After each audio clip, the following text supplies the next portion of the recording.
are you guys learning that's different here? Things that, you're going to take if we ever operate in such an environment, like, or even colder than this? So you've mentioned that you want the Guard to get more training opportunities like this, and that this is sort of preparing, for the big show. Is this leading up to any more integrated with active duty exercises, something that might even happen even farther north than this? Yeah, absolutely. In fact, when you look at our National Training Center rotations, we work very closely with the active component, and frankly, our units have to be interchangeable on the battlefield. So we'll train here as guardsmen, but we deploy with the active duty, and we operate side by side with them. We have the same standards, same level of training. At the end of the day, the reason the Guard exists is to fight and win our nation's wars, and so we've got to be able to do that. And that's what we're doing today. We're out here building readiness.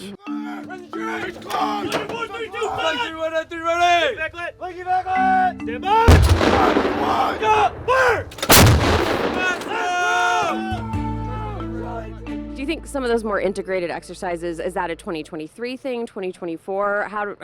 What does that look like?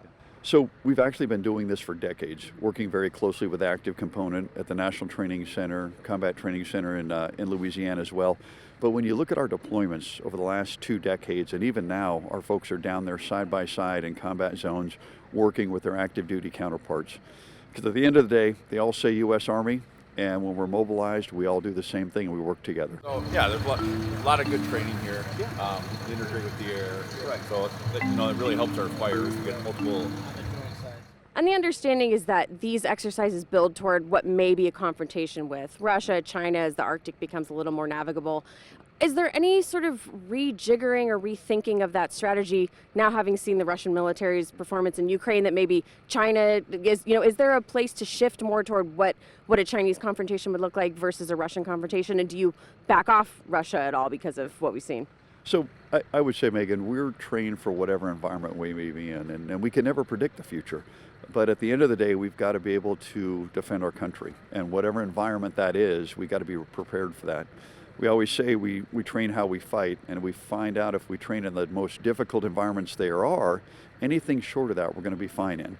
And that's what you see out here. Now, it is cold, it's not super cold, but at the end of the day, we're learning a lot of great lessons, and our soldiers are out here training, and they can operate in this environment. So it gives them the confidence, no matter where they go, they're going to be able to do their job. Mm-hmm. Hey, are we out of primers? Hurry up! Stop! Fire! Charlie G, please be ready, they're fine! They're fine. They're fine.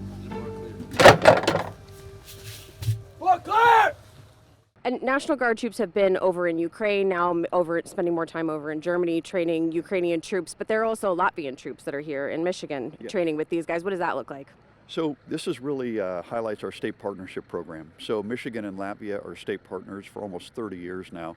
And what we do is we take that opportunity to train with them as well. In fact, they've reached some of the highest level of training. And any opportunity we can to work with them, another NATO ally, train together, it just helps build those relationships and make us both better. Mm-hmm. And are there plans to do this sort of thing over in Latvia with them eventually? So it'll depend on the training area. I know that we've got units that are over there from the United States working with them already, and any opportunity we can, we absolutely take that, and we go over there and train with them or train with them here. Stand by! Fire!